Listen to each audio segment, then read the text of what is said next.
Dari Kulon Progo, daerah istimewa Yogyakarta, ia datang ke Surabaya untuk menjawab sebuah panggilan sebagai seorang pendidik.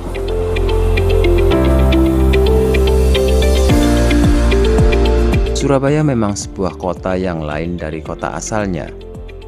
Segala gemerlap dan suasana kota besar menggodanya. Terlebih sebagai seorang anak muda, ia masih suka jalan-jalan di pusat perbelanjaan.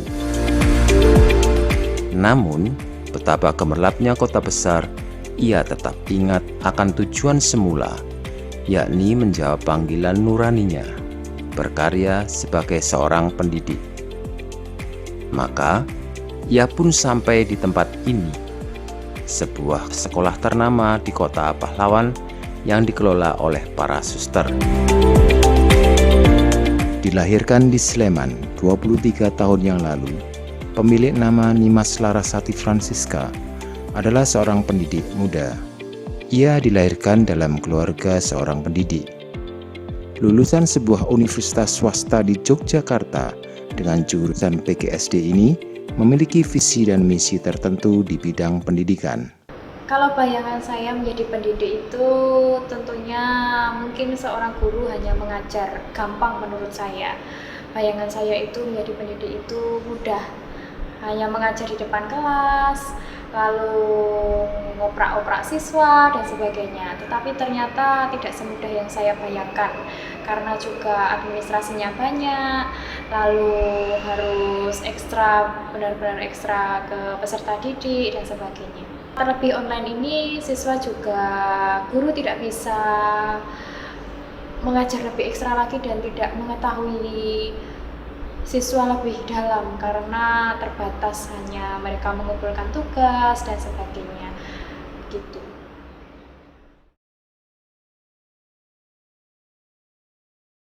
Saya memilih usia SD karena pada intinya saya juga menyukai anak kecil dan itu menjadi hiburan tersendiri bagi hidup saya.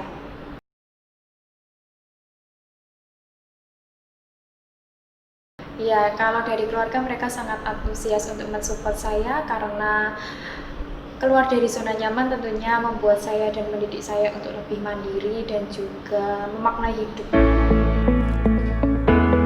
Tak memerlukan waktu yang lama, Ibu Nimas telah mengambil hati para muridnya.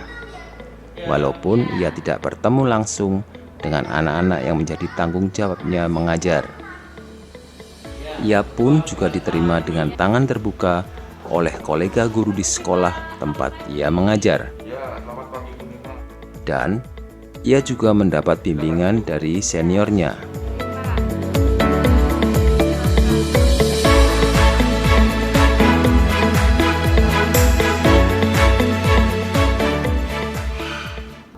Untuk menjadi guru zaman sekarang yang baik bukan hal yang mudah. Karena anak didik zaman sekarang itu telah dididik oleh IT, oleh internet, oleh televisi, oleh HP. Murid-murid di Surabaya tentunya sangat berbeda dari murid-murid di, apalagi saya asli Jogja, tentunya sangat berbeda mulai dari bahasa, mulai dari perilakunya, itu sangat berbeda sekali. Jadi merupakan tantangan baru buat saya.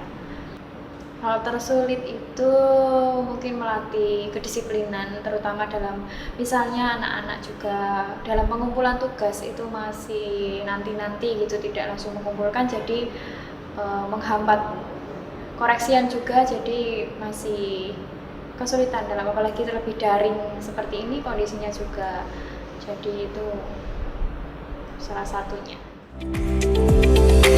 Zaman telah berubah.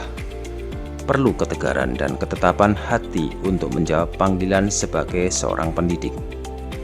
Doa kita bersama, semoga para pendidik di Indonesia mampu menjawab tantangan zaman demi generasi penerus bangsa.